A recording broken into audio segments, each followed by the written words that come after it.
Hello everybody and welcome to the Women's Soccer Show. I'm Allie. And I'm Sarah. And this is part 2 of round 16, baby! It's funny, we don't usually record these episodes back to back. We've done an episode and a Patreon episode on days back to back. But this feels very weird to me. I was like, but we already talked about everything yesterday. How much more do we have to say? But then these games happened.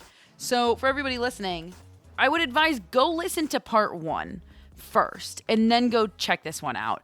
But part 1 is the meat of the round of 16. It's 6 of the 8 games. That's not advising against this episode. This is still a listen to this episode. I'm not trying to deter people from listening if you just push play, just to be clear. Oh dear. Sarah's a little loopy because time differences has been kicking our butt. But we are very excited to talk about the games. We are going to talk about Colombia versus Jamaica and France versus Morocco. However, we do need to, some fun stuff has happened for Sarah out in Australia, but some less fun stuff. I like that we always do the fun updates first. It's the fun updates and the not fun updates. We go on the roller coaster and then we get into the game. We do. So it's slightly less fun because Sarah's waving at me with a splint on her finger. What did you do? It is fun. It is funny because it's okay. Part of the fun of the World Cup is that you get to go play soccer with people and with people that you don't know. You just play in some pickup games. And I am not a goalie, but I was playing pickup and people were rotating into goal. So I took my turn and I kind of rotated into goal. And for the record, I was crushing it. I was stopping a lot of shots. Well, the first time I got shot on, I got megged and they scored. But after that, once I settled in, I was crushing it. And somebody ripped a shot and I kind of hit it up into the crossbar and then caught it. But when I hit it up into the crossbar, nobody's wearing goalie gloves and pickup soccer. And I definitely broke my finger a little bit. But it's not a bad break. It's just a tiny little fracture. And it's probably the third or fourth or maybe even fifth time, honestly, I've fractured a finger. So it's really not a big deal. If you wonder why Sarah gave up but football, it was just here it is. Or why I'm not a goalkeeper. Yeah, but I mean, at the end of the day, it's funny. It's definitely embarrassing. It's get it together. This is your first pickup game and you broke your finger. And then honestly, it was devastatingly sad because I went to see a little doctor and she was like, so you do really want to pay out of pocket for an x-ray? It's going to be expensive. And I'm from the US.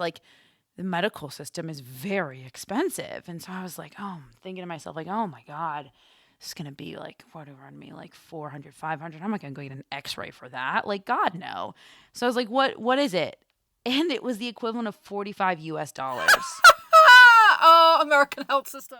And I literally buried my head in my hands and I was I hate the US so much. And she just started laughing and I was yeah, I'll go get an x-ray for $40. Absolutely. Sure.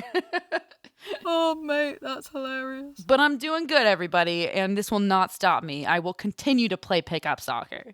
All right, from a high, I'm going to call that a high because it is funny, to a less fun topic. Allie, I know there's something you want to comment on. Yeah, and it's the reason that we started our storylines topic because Sarah was begrudging what was happening with the coverage in the States. And over here, there is one commentator, and anybody who listens or follows the English coverage will know who I'm talking about. But I'm watching games that don't involve England, right? And the commentary is so flat. It's so flat. So he was commenting on the France-Morocco game, and France scored, and it was France scored 1-0. And it was dude, where was the build-up? Why are you not, hyping up the cross like you would? If that had been an England goal, it would have been, James De Bright, who then backs it over to Carter. It would have been play-by-play exciting. It was just, Denai scored 1-0. Yeah.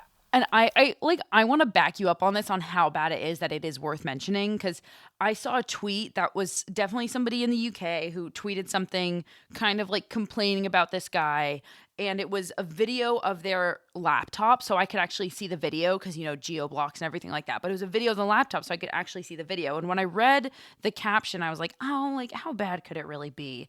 And then I watched the video, and I was stunned. How is he allowed to do commentary on a World Cup game? His commentary for Caitlin Ford's goal to put the Matildas up 1-0 against Denmark was just and Ford has scored. It's so flat. It's Like, so... you know what? It reeks of the patriarchy, and that's why it's really upsetting. There's too many It's such a men disservice. in media, and I actually love that about the Aussie commentary here. It's mainly women. And it is, like, because we've got it split over 2 TV channels here in the UK. The ITV one is predominantly, it's Emma Hayes normally and a female commentator. I'm so jealous. Or it's so Lucy Ward. Or it's Lucy Ward and another female commentator, mainly. But yeah, in the BBC, they keep using him, and it's like, no one likes him. Yeah, why? We But don't it know is anything painful. about that over in the US when the media uses somebody that nobody likes. No, I'm just saying, because I'm like, this is like Christmas for me. This is like a month of non-stop women's football. Like, everybody who's watching this is going to be uber excited for everybody, not just the home nation. Like, kick that up a bit. Get that into your speech pattern. Yeah, I couldn't agree more. And you know what? It is tiring to cover the World Cup, but it's your job. Get it together. Get it together. All right. So you're talking about Christmas. Somehow that reminds me of just like magical things. And speaking of magical things, we have to say, as we get into these games, we're going to get into it now. Colombia is the only Cinderella story left. And I feel like before we get into the nitty gritty, I just want to say that this is what we start to see when investment starts to separate teams. That is what's happening right now.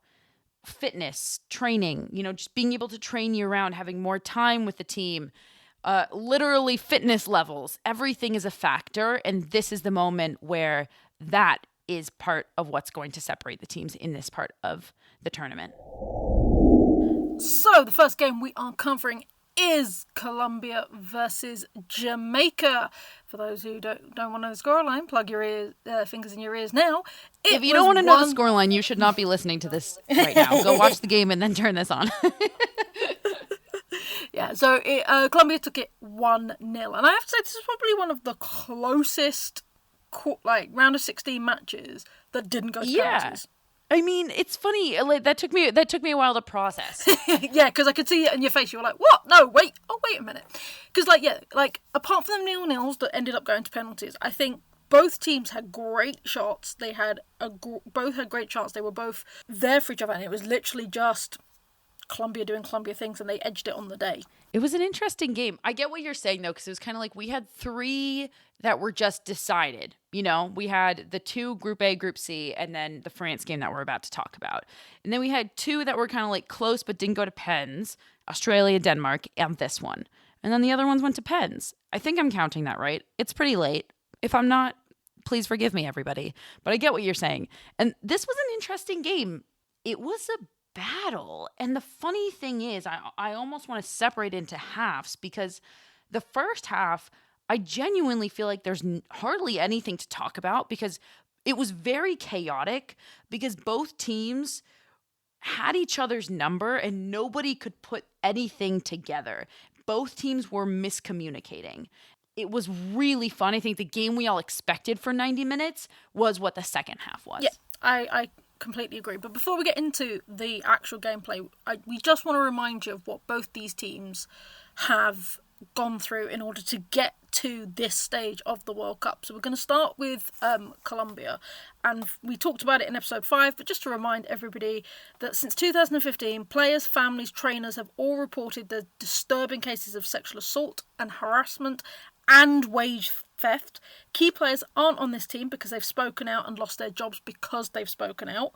And the men in power, not just in the Colombian Federation, but also in FIFA and the governing bodies, are all to blame for this. September 2015, it became public that the players got just $60 for their participation in that particular World Cup. And a reminder of Jamaica's story. We covered this in our group previews and in episode 5. And this has been well documented, so this should come as no surprise. This is Jamaica's second consecutive World Cup, but the national team actually never qualified for a World Cup until 2019. in 2010, the Jamaica Football Federation cut the senior women's program as well as the women's Olympic program, stating a, quote, lack of funding as their reasoning for cutting it. And then 4 years later, Cedella Marley, who we all have heard her name, she's Bob Marley's daughter. She is a Jamaican singer. She helped start and is a massive proponent of this team. She helped start fundraising efforts as the team's official ambassador and helped the team raise $50,000 to pay for practices, travel, expenses, housing, nutrition, equipment, everything in preparation for the 2014 CONCACAF Women's Championship. And while they didn't secure a spot for the 2015 World Cup, they were able to secure a spot just 4 years later for the 2019 World Cup, which is a feat in and of itself. They were unranked, in other words, essentially unrecognized by FIFA from 2011 to 2017. And May 2018 was the first time the team was assembled in 2 years. And that is when they ended up advancing to the 2019 World Cup.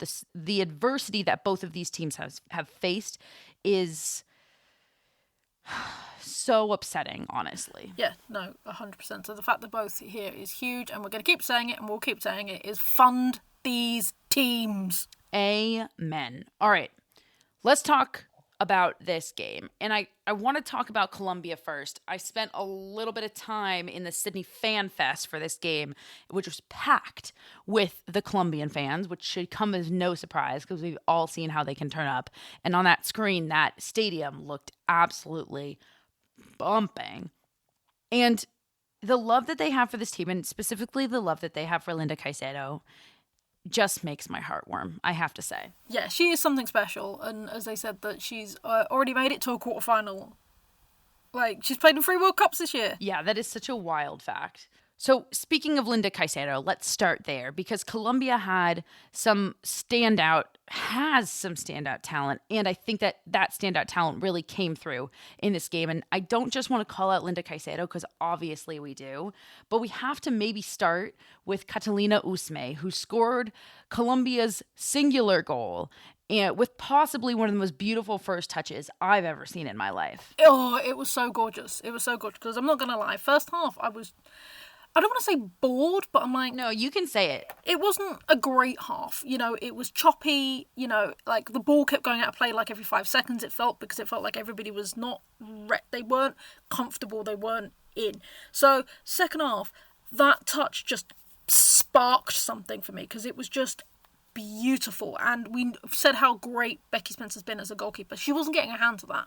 No goalkeeper was getting a hand to that. You know, got tucked away beautifully. And then, yeah, it was just, you know, they had that talent to go forward scoring. Yeah, I totally agree. I think the first half was choppy. I think that's the perfect word to use. It was choppy, like we said. But then the second half, Colombia did start to settle down, and I want to call out Lacey Santos as a massive part of that. I think she's a big reason. You could see in the first half she was kind of the only player who was able to settle the ball, try to possess it. Everything else was very choppy from everybody else. There was a lot of mistiming, miscommunication, and Lacey Santos was the only one who was really able to settle and control that midfield. What a player she is, by the way. Obviously we're all going to talk about Linda Caicedo, but Lacey Santos cannot be overshadowed. And I think this game, she really shined in that and grew into it even into the second half. She was absolutely key for Colombia here. Yeah, 100%. Like, they've got so much going forward, like, the Colombians. They've got so many great attacking players, which has made it a joy to watch, you know. And to be fair to them, Perez didn't really have much to do in the game because Jamaica didn't really offer that running threat. That's a great place to start with Jamaica, honestly, because I was watching this and I was trying to figure out, you know, like, what is my overarching feeling here about Jamaica? Because first of all, we have to give credit where credit is due to their back line. This was the only goal that Jamaica conceded in this entire tournament, and that is massive. So credit where credit is due. This is an incredible team, but they couldn't score. And the overarching theme for me in this game was that Jamaica almost reminded me of like an Australia 4 years ago. And Bunny Shaw was the equivalent of Sam Kerr, where everything, in other words, too much, was really just hinging on this one player being able to do something so spectacular. And that works up until a certain point. And Bunny Shaw is an incredible player, and Sam Kerr is an incredible player. And we've seen over the course of soccer in the world that that really only works until a certain stage. And I think that that's the wall that Jamaica bumped up into today. They actually played really well on defense. To concede only one goal against Colombia is massive, but they couldn't put one away. Yeah, no, exactly. And there was lots of miscommunication and missed passes. I remember, like, specifically, I think it was Blackwood had the ball and she pinged it over to Carter, and Carter just didn't move for it, so it just went straight out of play. And you could see them both, like, bickering, being like, why did you not run for that?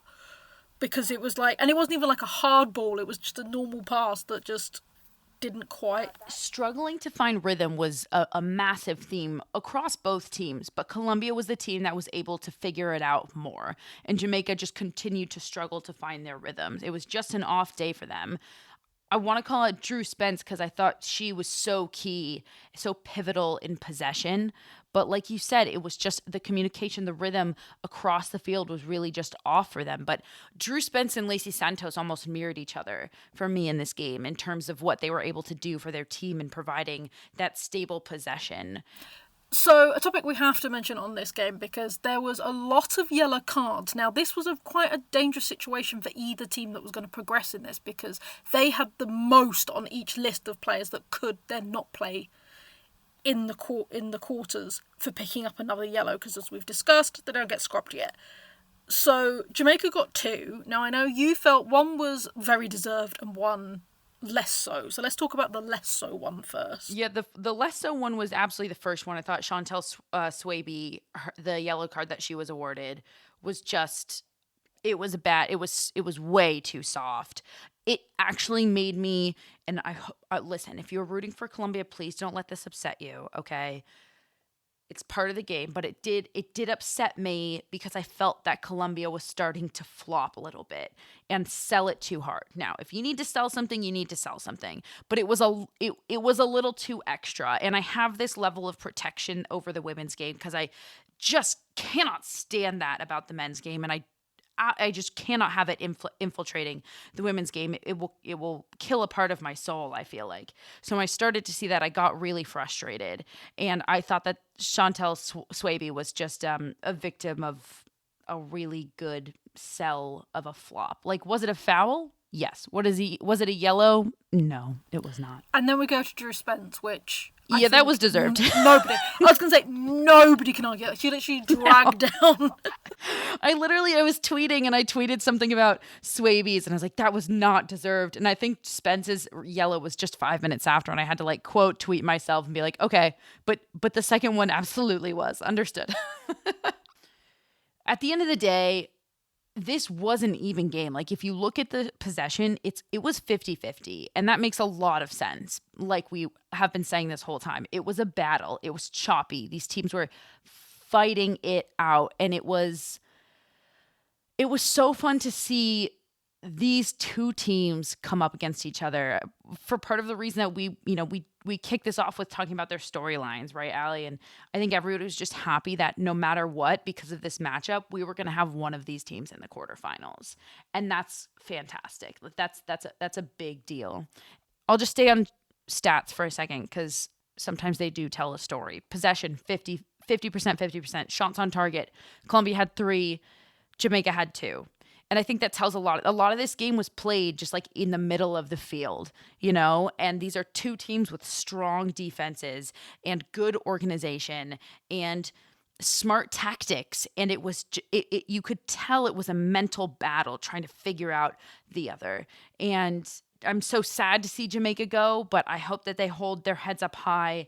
And I certainly hope that this brings change about in Jamaica from the Jamaican Federation. And I feel like after a World Cup, it's really easy to let all of these storylines fall off and just hope for the best. And I think it's really important. And I'm going to put it on us as well to continue having these conversations and keeping up to date and sharing about all of these fights with the Federation. Where there's news about Nigeria today as well. So let's continue to do that. Have you checked out Total Football Analysis yet?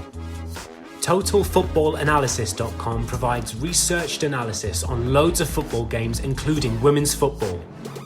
Want to know why Miedemar scores so many goals? Do you want to explore how City have turned it around this season? Head over to TotalFootballAnalysis.com and sign up to learn more about the beautiful game. We have a special discount for listeners of the Women's Soccer Show. At checkout, type WOSO10 to get a full year for €10. That's €40 off the yearly subscription. Head over to TotalFootballAnalysis.com and type WOSO10 at checkout. So the second and final game of the round of 16 took place. It was France versus Morocco. France took it 4-0. And you want to talk about yellow card accumulation. Again, France was another team that serious consequences could have happened. I will say, I've just found this brilliant fact, which is out of the round of 16, only one player is not playing in the next match based on yellow card accumulation. Because obviously Lauren James won't play, but she wasn't on a yellow card accumulation. So yeah, out of the ruling, with the yellow card ruling, only DVD has been punished and will not be playing in the quarters. And somehow that makes sense. So let's talk France-Morocco. I feel like this game basically was a 15-minute great spell from France. And that was it. What do you mean 15-minute great spell? Oh, like they scored the majority of their goals within 15 minutes and then that was it? Yeah, like France's play was good, but it was, just very, passing football, stuff like that. And then we had 15 minutes of like 3 very quick goals, the French team, and then we had nothing, until they scored late on in the second half. But it just, again, I wasn't thrilled. I'm not gonna lie. Okay, so I think that's a really good place to start, because that's a really interesting observation, because you're right. Everything was scored within like 15 minutes of each other, and that was it. And the first question I wanted to ask you, because, we never know about France. They can be convincing, but you still don't really believe them even when they're convincing. Were they convincing to you today?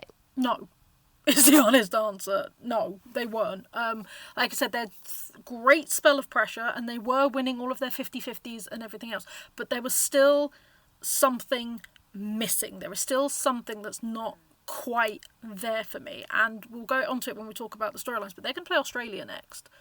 And I worry for them. I do. Because you are going up against a home nation that is gaining momentum, whereas you seem to be in a steady place.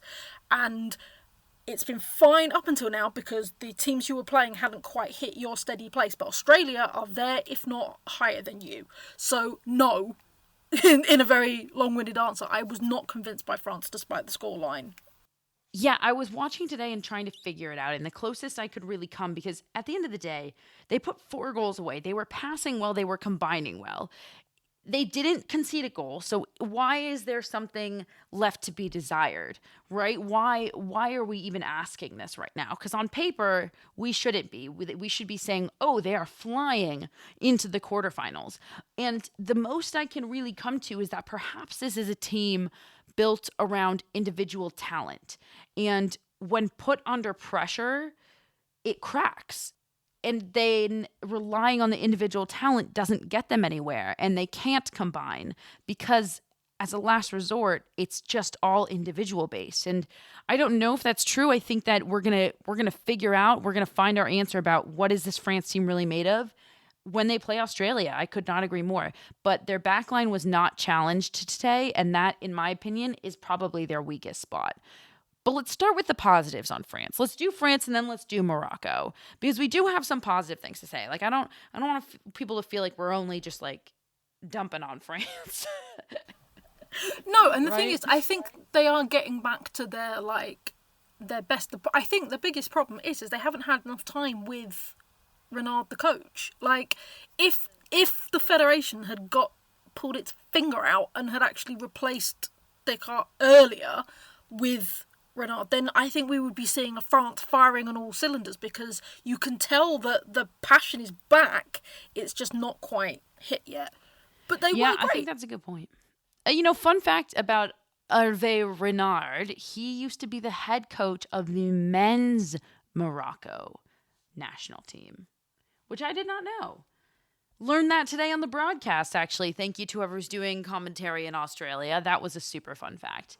I have to give credit to France's attacking four, I'm going to say. And that is including the wingers in Dali and Baka, and then Le Sommer and Diani. And the four of them were really able to find each other today. Again, something to be desired from the back line, from the midfield. It wasn't bad. It just wasn't anything I feel like is even worth commenting on. But those attacking four were combining beautifully today, I truly felt. It was beautiful soccer that they were putting together. And they were able, just to kind of bring us on to Morocco, they were able to stretch Morocco out a lot so that there was a lot of space to play in and have their way. And they fully controlled this game, and we haven't seen a France in a long time that was in complete control of a game.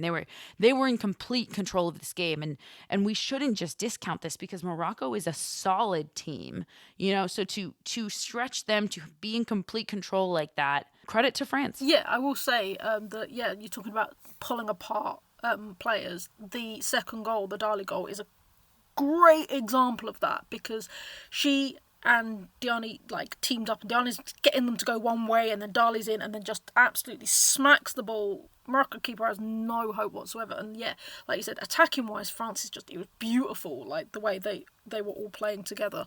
So it was some beautiful football. It was just there wasn't. Yeah, but on the flip side, Morocco did allow themselves to get stretched. And I want to give credit to Morocco, because they didn't just sit back and say, okay, well, we're playing France, so we're just going to play some defense here. They didn't do that. They came out, and they came out hard. They played a high line on defense, which is very bold against the speed of France.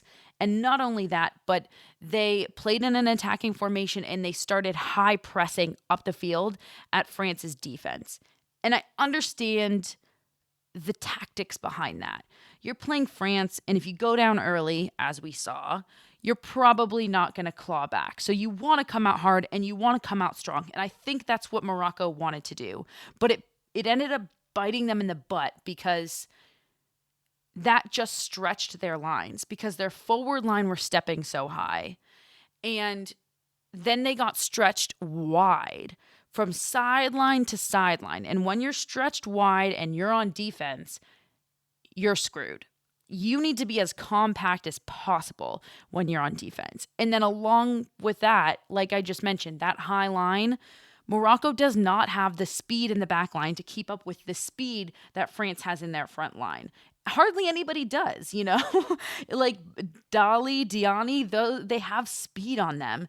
And those are the two places I really feel like Morocco, I get the game plan, but I think it ended up kind of biting them in the butt. Yeah, because I think Morocco wanted to play more through the middle and play more the midfield that way, and France just overran the wings. They just absolutely on both sides. Yes, the left was their preferable side, and they were definitely pinging the ball more there, but they could switch hit it so quickly and just ping on the side. So whereas Morocco was trying to go through the middle, they just didn't get a chance, because France were we don't need to do that, and just away they went. And we mentioned at the top of this episode that this is kind of the moment where we see the levels of investment come into play, and teams who have had investment from their federation most likely are going to be the ones that move on because of a lot of reasons. And one of them we saw here, I think, in this France versus Morocco game is purely in terms of exhaustion and fitness. And that comes into play at this point in the tournament. 3 games in a very short period of time. And then you add the fourth, and you get a lot of tired legs. And if you haven't been training well, if you haven't been working with, top tier trainers for professional athletes, as all of these professional athletes should be doing, it's going to come into play. And that is part of the level of investment, this discrepancy of between the levels of investment in these two teams. I think that we really just saw on the field today. And the fact that Morocco were defending the whole time truly didn't help them. No, not at all. But, you know, fair play to them. You know, they're the first Arab nation to get into a World Cup past the qualifiers and into the group stages and out of the group stages. So, you know, we've said it before, they hadn't been able to qualify for the African Cup of Nations for so long, and then finally managed to do it, and they came second. So it's a team that are like on the rise for sure. Oh, absolutely. We need to give a massive round of applause. I mean, Morocco, I can't imagine this tournament without them. They've been such a story. They've been so good for this game. You mentioned they're the first Arab team. We saw the first player wearing a hijab in a World Cup ever. Yeah, so France have banned the use of the hijab in any sport. France have taken the meaning of division of church and state very, very hard as a country. So, you know, it's rough. And it's one of the things we're talking about commentators, is the fact that multiple commentators actually said, oh, there's not that much history between France and Morocco, and they don't seem to have that much against each other. Well, exactly. It's like they haven't got that much history. And it was like, dude, you're not aware that France like invaded Morocco? I know, right? For a start. And then also the whole ban about the hijab, which is huge. And it's like, no. And again, poor research. This Moroccan team should just be so very proud, and this is absolutely not the last that we will see of them.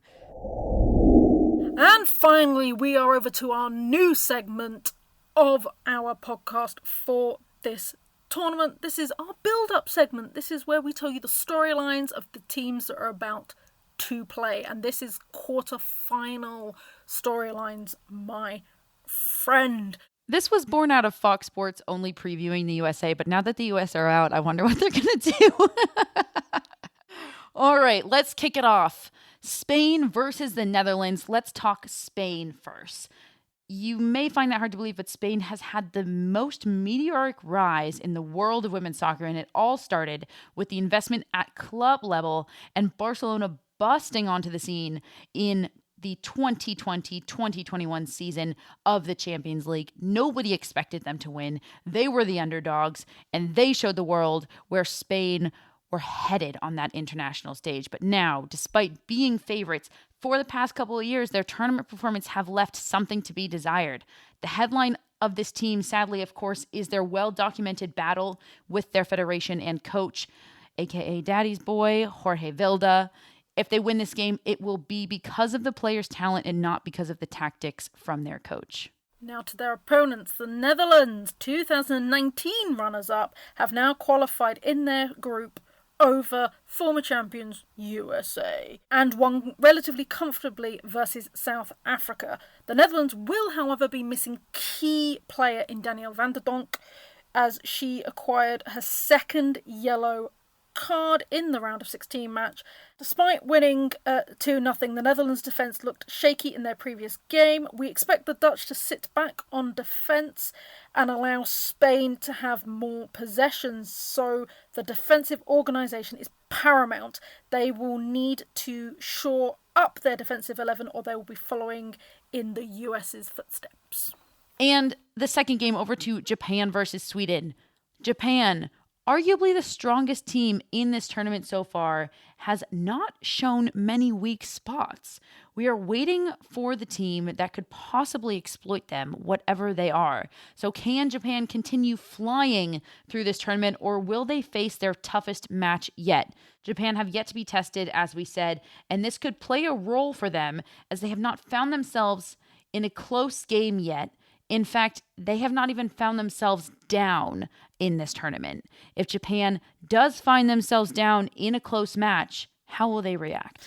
So, Australia versus France. Australia, the host nation carrying the torch for both hosts right now, looked strong against Denmark. Headlines for the Matildas right now are the form in which Ford has been in, which is next level dominant down their left-hand side, and the fact that we saw the return of Sam Kerr after her calf injury. Yes, she only played about 5 minutes of stoppage time versus Denmark, so we don't expect her to play a lot, but she could prove to be the most lethal super sub as Australia come up against their toughest opponent yet.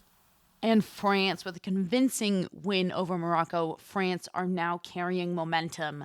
A team that can be as dangerous as any also has some defensive issues that they will need to shore up versus an explosive offense. Conversely, Australia have had similar problems, and versus France's explosive offense, this game could potentially have a lot of goals. And to the other final, England versus Colombia. England, it was a game about nerves of steel against the Copper Queens for the Lionesses. They will have to face the South American team without Lauren James, who is serving at least a one-match ban for her red card. Defensively, England have toughened up, but still there is something missing in that attacking third. And finally, Colombia, fiercely attacking-minded team who are great on the counter. They will want to exploit England on the wings to leave them with few options. We've seen great goals come from this team. Can they shore up at the back and then grab something on the bounce? And that is it, everybody, for part 2 of our round 16. Just a reminder that your next episode will not be dropping on Friday, but will be dropping on Sunday, where we cover all of the quarters. How is that already going to be the end of the quarters? It's absolutely flying. But keep checking out our social medias, because Sarah's doing a wonderful job covering her journey in Sydney. Seems to be having the time of her life. I'm not jealous at all. So yeah, just check us out at the Woso Show. Also, don't forget to check out our Patreon. We've still got a load of content on there. We've got our fits and kits. We've got all of our pre-World Cup stuff. We're jumping on with live reactions to matches on there. So make sure you check out our Patreon. But for now, for the Women's Soccer Show, I've been Allie. I've been Sarah. Thanks, everybody. Good night.